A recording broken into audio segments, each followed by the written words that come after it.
You're watching a clip from the Club podcast. Make sure you follow it on Spotify and Apple Podcasts and give it a 5-star review.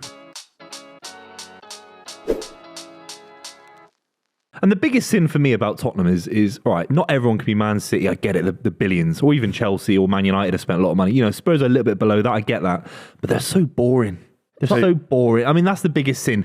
Go out and sign 6-7 young, exciting players, get an exciting manager, but they're dross. Who are you talking about, Spurs? Spurs, yeah, No, dross. good. And that's the biggest sin for me. That's the biggest sin. And do you know what? You know when people say that it's the manager? Like I think people are very unfair to Antonio Conte. You know when they start talking about his defensive nature and all that.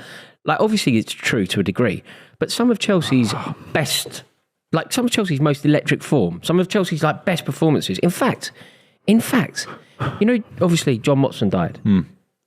John Watson, I heard, obviously, I was reading quite a lot about him and his life and whatever. Do you know the best performance that he said he had ever seen? Did you read that recently? No, I didn't know. John Watson's best performance that he had ever seen with his own eyes, bearing in mind his career spanned, 40, 50 years. The best performance he ever saw was Chelsea versus Everton at Stamford Bridge. We beat them 5-0. And he said that is the most complete performance I've ever seen. Wow. And that was Antonio Conte. Oh, Conte. That was Antonio Conte. Yeah, we beat Everton 5-0. Eden Hazard was amazing. We were scoring goals for fun.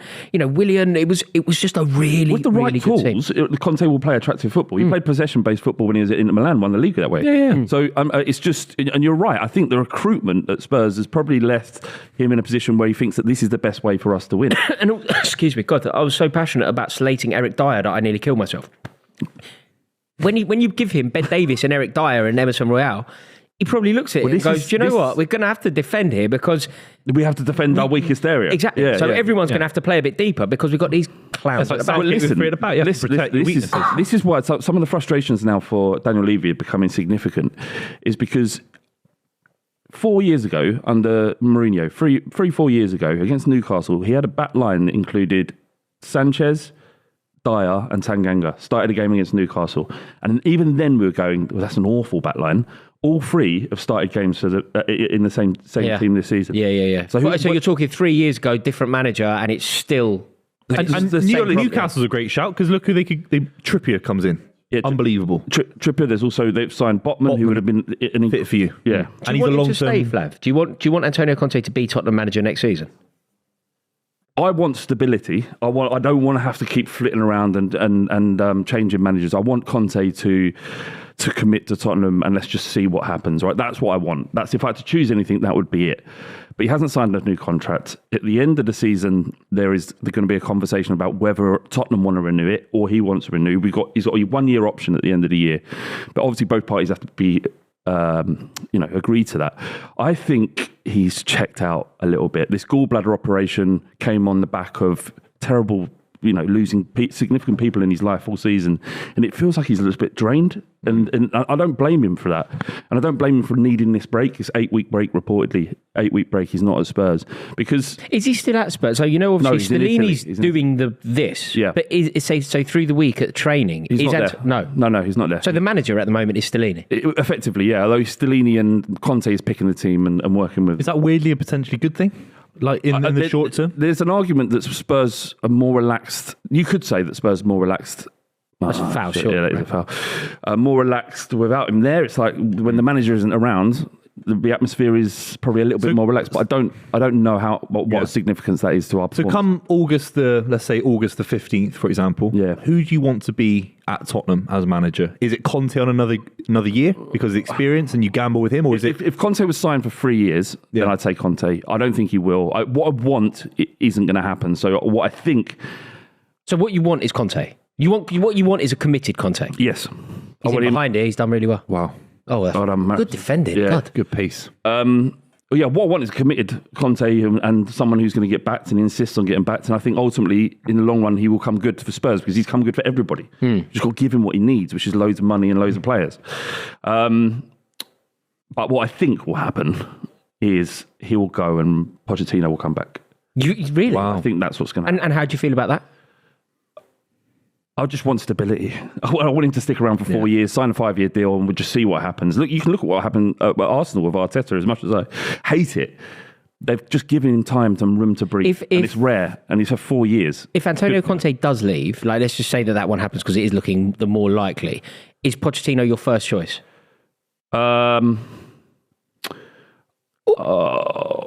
Sorry. Is he is the only option? Like, who else? No, he's not the only option. I think he is the only Luis option. Enrique is an option. Like, there are lots. No, Luis Enrique is going to be a point, Conte. By that point, Graham Potter could be an option. Like, I don't think it's. I think it's too much of an easy get out. I know what you're trying to say. Can't just go as the only option. I want Pochettino. I want Pochettino. Yeah. If it isn't Conte, let's just get him back. What about somebody like Thomas Frank? It's just a bit weird, isn't he? He's very good. Would he go there? He's very good. Would he leave Brentford? I think you have to. Of course, he. Yeah, I think he would. I think that just Pochettino knows. He knows us, right? It's like there's no bedding in period, and he's got a squad now. What you got to remember, right, is that when he got sacked from Tottenham, we had to rebuild the squad, right, because we hadn't bought a player in 3 windows, right? That's fine. So we bring in Lo Celso and then Ndombele. Those are the 2 main transfers that we bring in.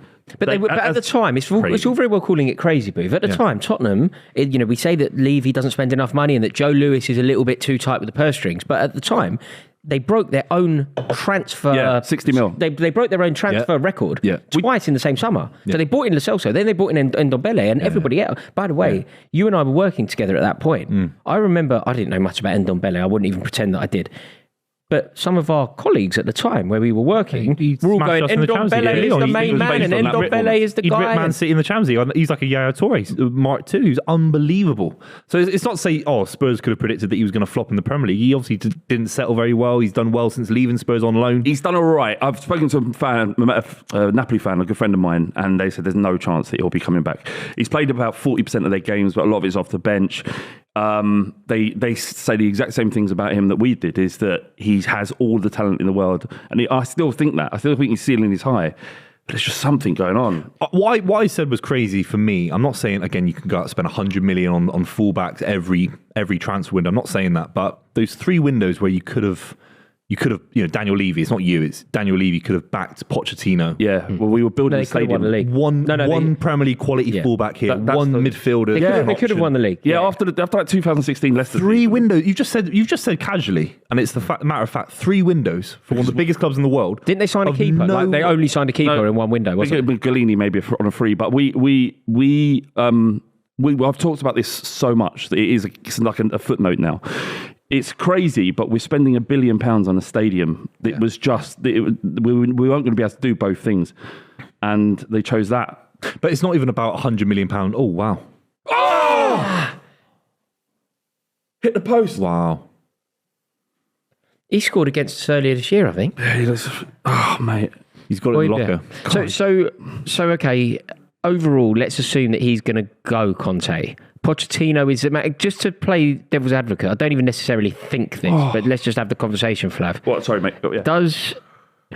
Is there anything in the fact that the best team that Tottenham have had in the Premier League era, like Dele Alli looking like one of the best in his position in the world at the time, playing behind Harry Kane, who looked like one of the best in his position in the world at the time.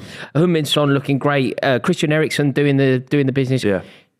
Pochettino didn't get that team to win. Is there anything in you that thinks he's never going to get a better chance than that, and therefore he isn't the right option? Who does win at Spurs?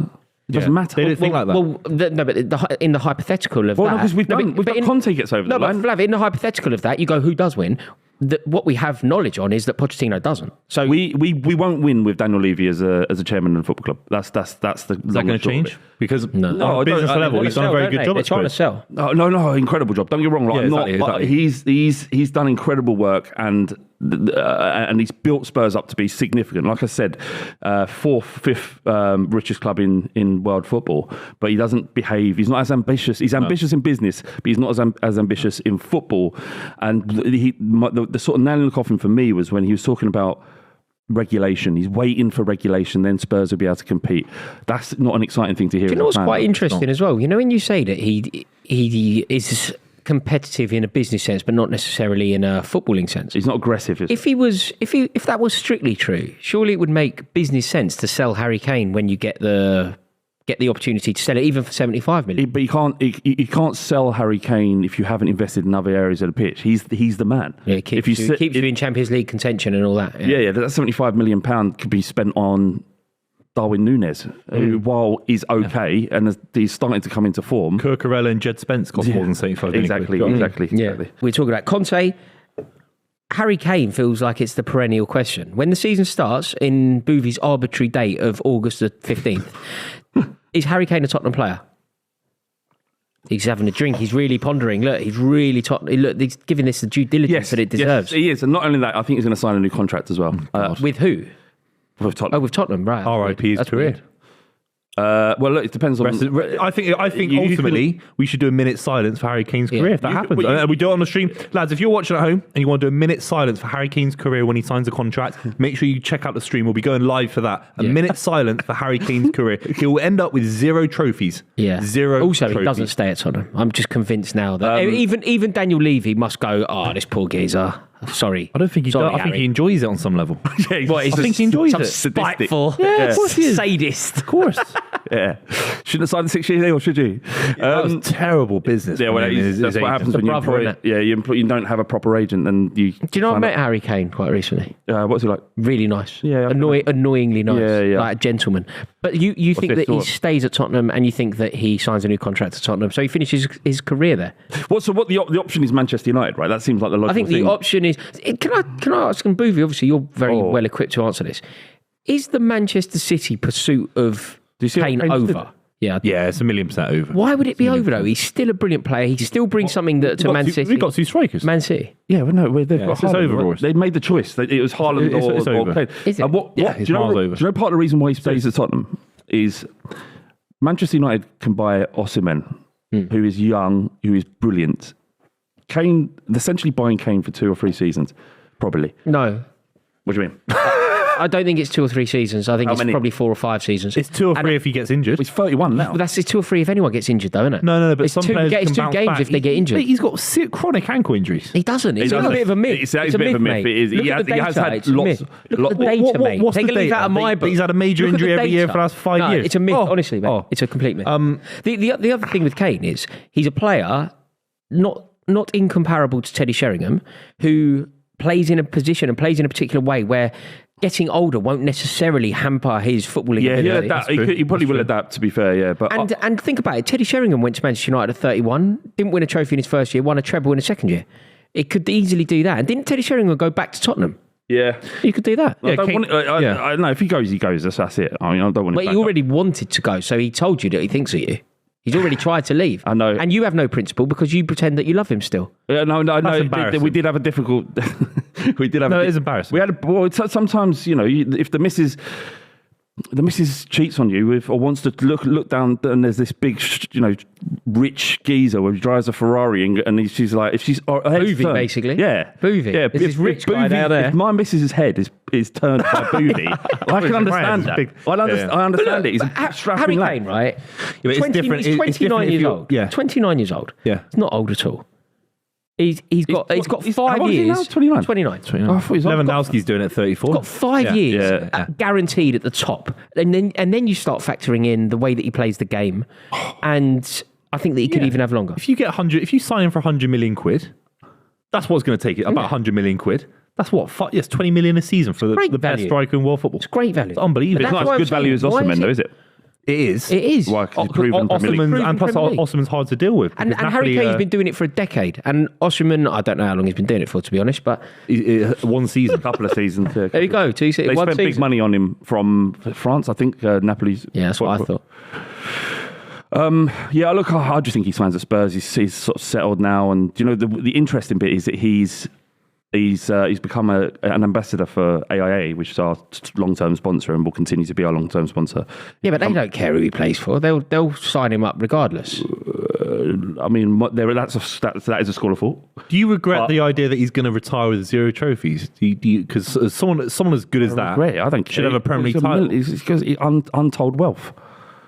I'm sure he'll be fine. We're talking about untold wealth wherever he lives. We're talking about the sporting legacy of arguably the greatest striker to ever come out. Yeah, look, I get that. He's won but nothing. I don't want him to go win it with someone else. I'd rather he win nothing with us than go somewhere else and win. That's spiteful. I don't care. That's like Daniel Levy.